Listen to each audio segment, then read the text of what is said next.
Welcome to the July Focus on program. We're meeting with Erin-Louise Chapman, or Chapman for short, as she told me, uh, from the Midland Trail Elementary Library, and that's in the Turner School District. That's USD 202. Would you please get us started by introducing yourself and telling us a little bit about your job as a librarian? Sure, thanks, Dan.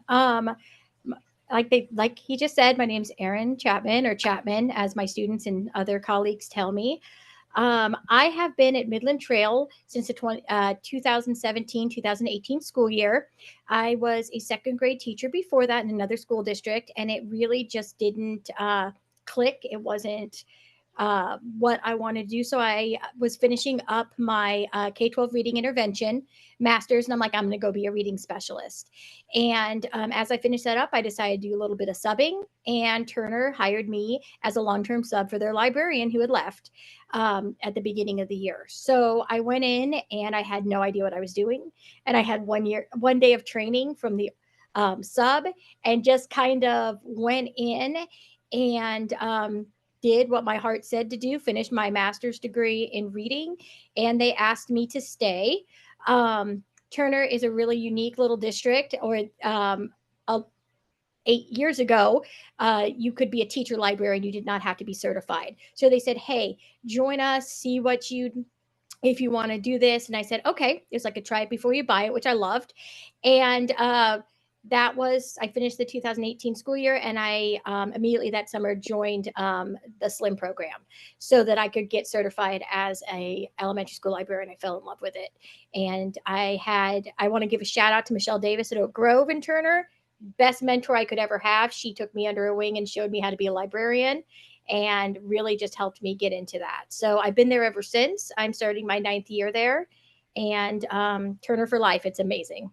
That's awesome. I think we must have been at Slim program around the same time. I finished up at the end of 2019. Were you in Emporia? No, I was Overland Park cohort. Oh, okay. I did Fort Hayes. So Oh, okay. that's All probably, but right. I still call it the SLIM program, but Oh, I see. I Emporia see. was not all the way online. And I had 3 children at home at that time, so I couldn't do the weekends. That was, I gotcha. I but my gotcha. friend, Okay. one of our other librarians, just graduated from there, and it's all online now. Wonderful program. Yes, it's nice and convenient. I I liked going in person, but I think I would have liked being online even a little bit better. Well, let's keep talking.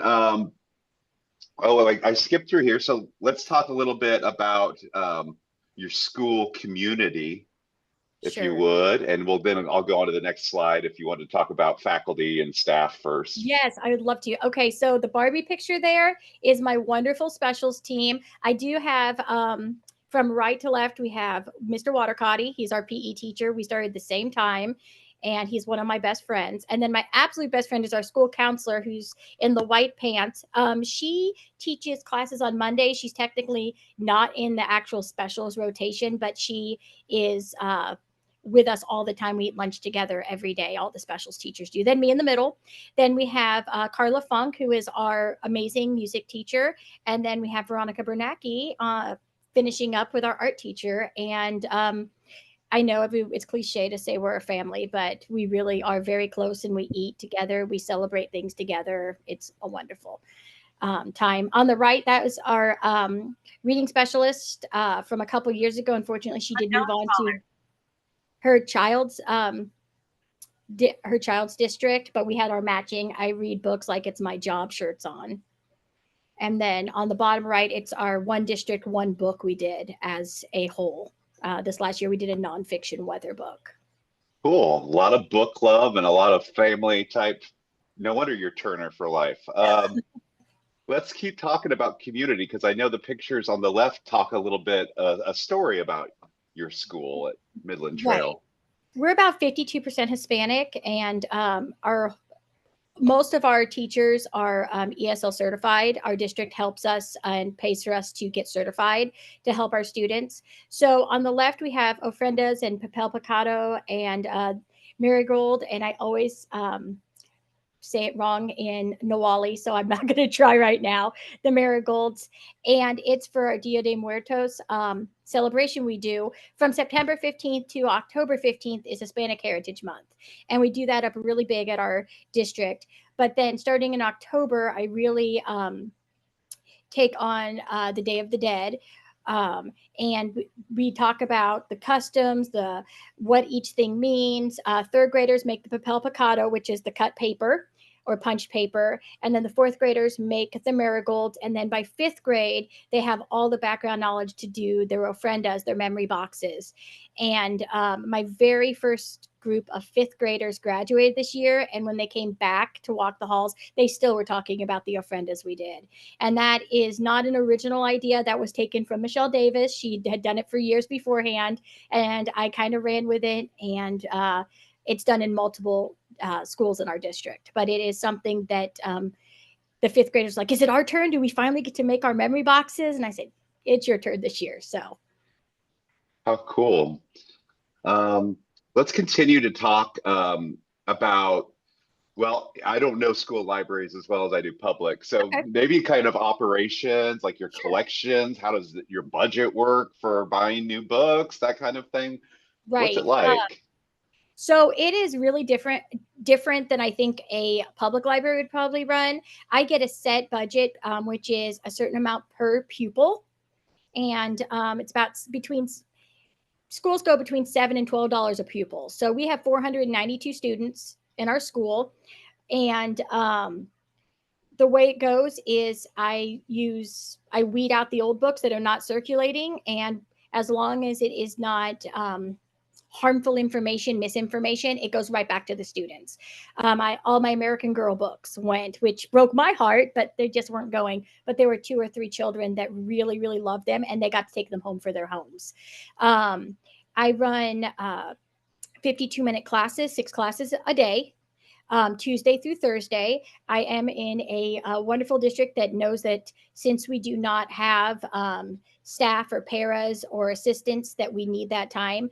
So we have a rotating work day. Mine's always on Monday, and then other librarians will be Tuesdays, Thursdays, or Fridays, where we do not have classes that day. And that's our time to do collection work, weed, process books, plan things. It's also a time that you can run other programs, book clubs, or whatever else you'd like to do in there. It's can't really see. You'll see more on further slides, which is fine. This is like on the bottom right. That's my little teaching area. That's an older picture. I do have a Promethean board now that's in there, and a new rug. That the students come and they all sit down. Even fifth graders will sit down on the rug. It's just we have a really good, tight process that they know it is very they don't have to wonder what's going to happen next. They come in, they sit down, I read, we talk, and then we go on and check out. So we're very structured, and they know what's going on. We do not have assigned seating, but we do have a lot of flexible seating, which is new from when I came in. I took all the desktop computers out because they still had the cubicles. This is 1718 cubicles, and iPads were just starting to be pushed out into our district. So we do have a lot of open space with couches and pillows and cushions that students are able to lay out. Oh, there we go. Perfect. There are some of the students, for some reason, they really like to clump together. And I have I feel like it's a very large library, and they all like to clump together because they want to show each other the pictures and they want to talk about what they're reading, which is absolutely perfect. We also do some other things like we did National Puzzle Day this year, where I feel like puzzles are so important because it's an unplugged activity where they can use all sorts of different parts of their brain to get connections done. And this year, at the end, some of my fourth and fifth graders decided they wanted to do puzzles instead of anything else. They didn't want to read. They didn't want to get on an iPad. They wanted to do their puzzles. So they completed a 500-piece puzzle, which was so exciting for them. And they were able to work together and problem solve the puzzles out, which is something they love to do. And then because I'm all about keeping play we do every 6 weeks, we have a centers day where the students are able to explore marble runs and STEM activities, things like that. So sometimes mindful coloring, where they can just sit quietly and color, or um, quietly chat with the friend next to them and kind of unplug themselves for a little bit and get those other parts of their brains calm down. So the library, although I'm in charge of technology instruction and digital citizenship, I compartmentalize that, so it's not all technology, and they are getting that hands-on kinesthetic, not just a screen. It's very important. Sounds great. You said you have a pretty large space, but I just was interested about your collections. You talking about weeding, and I'm sure that was Yes. something that you had to, that maybe Michelle probably helped you with a little bit, like the ideas of weeding. Mhm. Um, do you, are we seeing a pretty, the complete picture of your collection, or do you have a lot more shelving besides what we've seen in the photos I so far? um I do have no, I have a bigger collection than that. So the very back shelf that you can see in the top picture, that is all my fiction that are novels for the students. And actually, that's wrong. I'm looking and that's not it. In the back, that's all my picture books. I was Okay. thinking it was a different angle. So the whole back of the library is a big shelf of picture books. And on the left-hand side, there's 3 of those shelves are graphic novels. I have them Oh, separate. wow. Then on the right hand side, there's a short shelf, like a half shelf, and the front of that is all bins, and that's the everyone nonfiction. And I have it separated out in a loose whole number Dewey. So all the pets are in one and has like pictures of pets on it, and it makes it very easy for our beginning readers to go find nonfiction. And then on the left hand side, there's another short shelf, and the tables are in between. And that has our older kid fiction. And I just finished weeding that. It's kind of a half um, in bins and half not. So, like all the car books, I put in 2 bins because they want that. I have some really large on the backside, all of our sports books. Scholastic has beautiful soccer and basketball and baseball and football collections. And I was able, with our Scholastic books, to purchase all of those. And they're very, very highly circulated. And then on Yeah. the very back shelf, it has the whole wall. That's why I was confused. Is our genrefied fiction novels, and it's all genrefied by genre, and then it's alphabetized. So we have action adventure, fantasy is of course our largest one, science fiction. Then we have I call them scary books, but horror, because that's our second favorite one. Realistic fiction, sports, and then historical fiction. And then the other libraries are elementary libraries are following suit, but we all got together and decided we want to put an animal fiction part in also. So I'm gonna have to make space and move some of the animal fiction into there. So you all try to kind of coordinate how your elementary libraries We tried, work?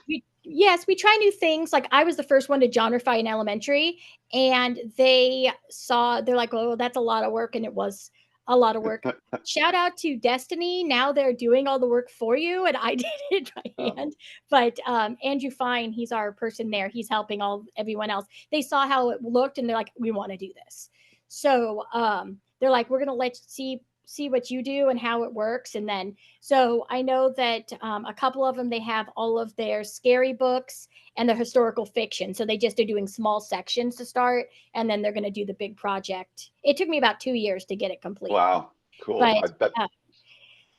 I've weeded. I actually pulled the report. I've weeded 17,000 books from the library since I've been there. Oh my gosh. When I our building's a little unique. It used to be Highland Middle School, and when it switched over, we still had a lot of the middle school books from Mm, the late 90s on our shelf when I got there, and non it had not been properly weeded. We had like 8 librarians in probably 4 years come through. So it really hadn't been properly weeded. So I had to go and do a huge weed on that. And thank goodness KU takes recycling books. So I took a couple trucks fulls of books over there, and they recycled them for me. yeah, I'm glad you pointed that out. If people don't Mhm. know about it, we can help. coordinate that with Yes. KU if you need some a phone number or contact. But yeah, it's nice to be able to recycle them. I see Anna. She's the one to help coordinate that for me. I Oh, see. good. So, Let's move on. Let's talk about some programs. You've got some cool things to share. yes. So this was something we got through our Scholastic Bucks. Max Brailer, who does Last Kids on Earth, was able to come in and do a Skype with us. And third, fourth, and fifth grade, who were the ones who check out his books, was able to go into their classrooms. You can kind of see some of the um, teachers' names on there and watch his presentation. I actually collaborated through the library. There were a couple of students in there that were going to say their questions, stayed in the library with me, and then everyone else was in their classrooms and was able to see his presentation. It was so wonderful. If anyone is able to do one, they're fabulous. And he sent a book for every student that every student was able to get the very first Last Kids on Earth. And then he spent about 45 minutes talking about the process, drew us a picture. It was really amazing. So that was one of the programs that I brought in. We do the William Allen White books through the William Allen White Library. I know that's a big program. And we were able, right before it was the 1920 school year. So we went in October of 2019. I think it's the next slide, actually. We were able to, yes, meet Jason Reynolds. That is the students that went with me. It was a Saturday. We got in the bus at about 8 a.m. and went all the way to Emporia with a group of students. And all they had to do was read half the William Allen White books and talk to me about them. Like there was no quiz or anything, just, a little conversation to know that you read the book. And then they were able to vote. And these were the students that did that parents signed off on them going down. We were able to meet Jason Reynolds and also Sarah Pennypacker, who did all the Clementine books, but she had also did PAX, and that's what she won for. And that was just a really memorable. He was wonderful and had us all in tears. He was fantastic. And then on the left, we have Nikki Lent, who wrote Bernice Buttman, Model Citizen, which was a William Allen White nominee. And she was also just wonderful. She teaches up in North Kansas City, so she is a local author.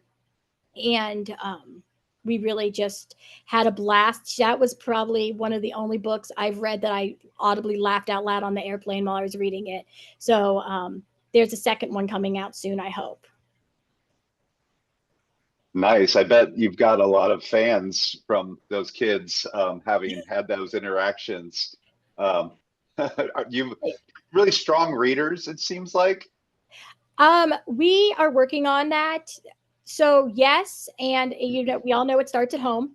And we do have a lot of newcomers that come to our school that are very strong readers in their native language. And we're just trying to get that. I forgot. Oh, here you go. In this back page, you can see the bins there. And then at the very left, there's two big shelves and then that cart. And that's all full of Spanish and English books they're either dual books, or I have a lot of the graphic novels in Spanish that we've had a lot of people come from Honduras. We've had a couple of people come from Brazil, which I had to get some Portuguese books, but we try really hard. And I will tell you, First Book and Scholastic have a great selection for very affordable that you can get those. So the students feel like they're going to come in and have nothing. And they walk in and they have an amazing Dogman book in Spanish or Portuguese that they can read. And they're very excited.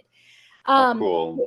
My principal, Dr. Atterbury, he's fabulous. And when I got hired, he said, your job is to have the kids love reading. That's the only thing he said. He's like, we have a problem. They are not loving reading as much as they should. Your job is to get them excited about reading, happy about reading, and reading. And I said, okay, I can do that. And I'm like, anything else? And he's like, no, just start with that. So that's what we started with. I do have a very, these are all kindergartners from 2 years ago. They're going to be second graders. This is when we did the Iditarod, the last great race up in Alaska. And they were able to make their little mush dog, their little husky hats. And then they had second, third grade did the little flip booklet with information. We read the story about the Great Surrey race and how it all began. We got to pick the mushers that we thought were going to win, and then we kind of tracked them and everything. So, and the older kids were able to do a scavenger hunt through the rules, and they really enjoyed that. They probably one of the most engaging activities I've done in a long time is them going through there, and they're like, "Oh, do we win something?" Like, yeah, sure, you can win something. It was like a dum sucker. They loved it, and the kids love winning things, so they were really excited about doing all of that. But that's one program. We didn't do it last year because due to the Chiefs' continuous wins, we moved our conferences to right in the middle of the race. So I wasn't able to do it, but this next year we'll be getting back on the Iditarod run. So I bet they'll be excited to revisit that. I think it's good because the kids who had done that, so they were in fourth grade, they're gone. So we have a whole new group who've never done the scavenger hunt. It's nice to kind of rotate programs through. Same thing with research. Like I have a 3-year research. It goes pumpkin, bats, and apples for K1-2. So by the time they get through, the first set of kindergartners will be in third grade, and we can start again, and they won't have had it. So. Got it. And that makes things a little bit easier on you, I bet, having that rotated and you know what you're going to cover. It is nice. Yes. Let's go to the next slide. Oh yeah, it's another one of your STEM activities, it looks like. Yes. So this was during that weird time where we were doing a lot of snow days. So during snow days, we do not skip. We're not like on an ABCD. We're on a Tuesday through Friday schedule. So unfortunately, we had this joke a couple years ago. On Wednesdays, we don't have school because there was no school for like 5 Wednesdays in a row because of snow. And we just don't make it up. So during those times where I know it's going to be snowy, I try to throw in a lot of STEM hands-on activities where we can keep them going. Something about snow, which is engaging. And then I told them that when they were done with this, I had little marshmallows on the side that they didn't have their hands all over that they were able to eat. So it's always important to make sure that you have something to the side so they're not tempted to eat their project instead. And thankfully, I've never had problems with the toothpicks, but I have used spaghetti noodles in the past. I personally don't like using a lot of food since there is food insecurity for projects. But this was one that the students really enjoyed and were able to manipulate to make some really cool snowflakes. That really brings me back to second grade and eating the cookie that was not for eating. Here's a lot more photos from the library. Can you share about these? Yes. Quickly, right after COVID, we were seeing that there was a lot of social skills that were missing. And I actually presented on this at the KASL conference on this social skills in the social center, in the library. I started with kindergarten and first grade, and now it's just kindergarten. Everyone's had them. We get centers out, like old school kindergarten centers. We have farms, we have zoos, we have puppets, we have food center. And it's all about getting those social skills, the please, the thank you, the not snatching things. If there's a conflict, we can solve that. And I'm very lucky to have a best friend and great coworker, the counselor, who we have collaborated. And she comes in the first semester every single day Tuesday through Friday, and helps guide these students. So it's an extra counseling session, but also we watch them play. And if there's a conflict, we help them work through it so that they have the words outside of the library and in life to not have those conflicts and not escalate it higher. Right. And that kind of question that went in along with your partnership. So I'm glad you could kind of show how that collaboration works. Do you find that you do other collaborations? It's surely with your specials, since you guys are such a tight knit, you find ways to bring the library to their programs as well. Is that the case? We do. Our art teacher and music teacher, Miss Funk and Miss Bernacki, they always use picture books all the time.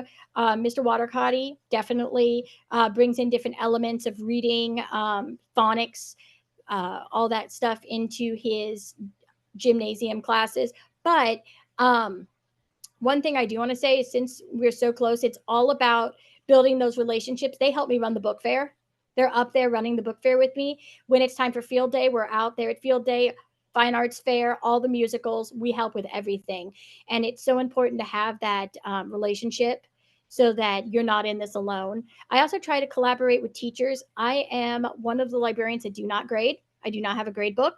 But when I'm doing research projects, when I'm doing like for the ofrendas, they have, if they do the ofrenda, I have a grade sheet, a rubric for it, and that's a social studies grade for them. Now, we did have 4 students that, due to religious things, they did not want, their parents did not want them doing it. We did what the first real Thanksgiving looked like, and they could make a video or a collage of what the food that was actually served there, and I had a reading piece for them, and that was another grade. So I get to help some of the teachers out. I also, they have in our reading curriculum, we have certain authors that are highlighted, and I make sure that I put little biographies about them up and some extra books. So when Jan Brett's up, all my Jan Brett books are gone.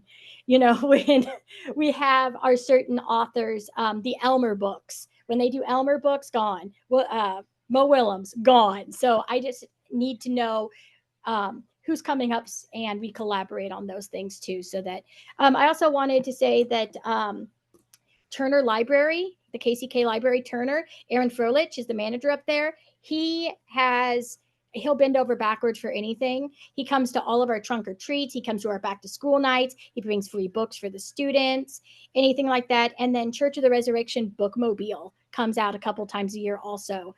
And our students are able to get a couple free books from them multiple times a year. I try to put that right after our book fairs. So if students didn't get something from the book fair, which I said, you know what, I never did when I was a student either, when I was little either. We just couldn't afford it. But they still get a new book also. That and the weeded books that you make sure that always go to students too. So lots of opportunities. There's also wonderful, of course, Nichols has some great grants for books, and UPS every year gives one book for every student out if you apply and they choose your school. They sent me 2 years ago about 17 huge UPS boxes full of books. Oh. So I had those all year long, and students could go get books anytime they wanted a book to take home. They could come and get one. Oh, cool. Well, you've got such a great community that you've described. Let's talk a little bit about your upcoming work, your current work with the KSL group and KLA. Yes. So I belong to KLA and KASL. I call it CASEL, but CASEL is also another counseling association in Kansas also. I am Northeast Assistant Director. So when I went to the program in, I believe it was March, they were looking for someone, I guess someone assists every year, and last year was Victoria, and this year she'll be the head of it, so she'll help plan the whole conference, and I will help her, and then the year after I get to do it. So I'm really excited to be able to become more involved now that my kids are out of the house. It's nice to be able to be more involved in the community and bring some more programs to the Kansas metro area. And so that conference, and we probably don't have the dates in front of us. Do you know if that's something that'll be in Topeka again for the next year? It is going to be in Victoria's. It's going to be right outside North Topeka area. Okay. It's going to be in Victoria's district, and I know that she said it, but I just don't have it right here. Yeah. But it will be there, and then the year after it'll be in the Turner, the KCK area. Woohoo! Yes, so it'll be a little bit closer. But and also the big KLA is going to be Monday at Emporia is the Library Institute that's coming up, and I'm very excited. We have, I believe, 3 of our 6 librarians going down from Turner. So very excited to be able to go down. It's always a wonderful time. I try to go every single year. Cool. All right. Well, anything else, parting words as we wrap up for the day? Keep reading, and don't sleep on the public libraries. There's so many cool things that you can do, including I just found out they have and I know it's probably silly that I just found out because I don't do digital or audio books, but they have a huge library of digital and audio books that I'm tapping into to use not only in my library, but also at home. Absolutely. Well, thank you, Chapman, for joining us for this month in July. I hope everybody here has a great end of your summer as we kind of come to the end of it in the next month or so, and a really great fall semester to you. So I'll go ahead and end it now and stop our recording. We'll see you guys all in a future month, I hope. Thank you.